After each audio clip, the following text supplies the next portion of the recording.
At the foot of the land. NASA-funded scientists estimate that the volume of water molecules locked in minerals in the moon's interior could exceed the volume of water in the Great Lakes here on Earth. Scientists at the Carnegie Institution's Geophysical Laboratory, along with scientists across the nation, determined that the water was likely present very early in the moon's formation history as the hot magma started to cool and crystallize. The result means water is native to the moon.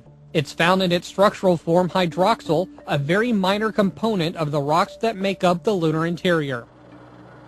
Yeah, I'm going to step off the limb now.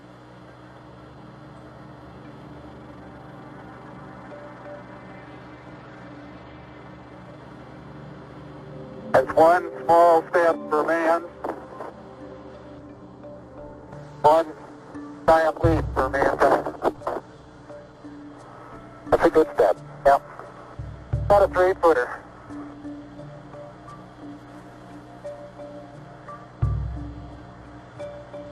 Beautiful view. Isn't that something? Magnificent sight out here. Magnificent desolation. How is the quality of the TV? Oh, it's beautiful, Mike. It really is. Oh, geez, that's great. Is the lighting halfway decent? Yes, indeed. They've got the flag up now, and you can see the stars and stripes on the lunar surface. Up now, and you can see the stars and stripes on the lunar surface. Beautiful, just beautiful. Hydroxyl is OH, and we all know that water is H2O. So somewhere along the way, hydroxyl, which was originally water, lost an H. Well, that process occurred billions of years ago when the moon originally formed. And so the measurements that they're making now, finding these very small, incredibly tiny amounts of hydroxyl, tell us a lot about the amount of water at the early formation stage of the Earth and the moon.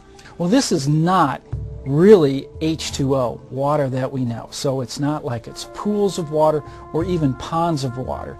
It's actually ancient water that has been modified in the solidification process of the moon during the time of its early formation. What's really exciting about these observations is it's allowing us for the first time to understand what the conditions of the early Earth was when the Earth and the moon were formed together from a collision from a Mars-sized object that hit the Earth 4.5 billion years ago. Well, there's been quite a bit of talk about how did the Earth get the water that it has. Did it begin that way, or did the comets bring it in, or even the Kuiper Belt objects bringing water in? And so this is now the first evidence that we had that there actually was a fair amount of water initially in the Earth-Moon system 4.5 billion years ago. What these scientists discovered by examining specific lunar rocks, and these lunar rocks are called apatite. And apatite is one of those, as it forms, it grabs water. Now it did that in its early formation, 4.5 billion years ago. It liberates the hydrogen and leaves what's called hydroxyl, an OH molecule, stuck within its crystalline structure.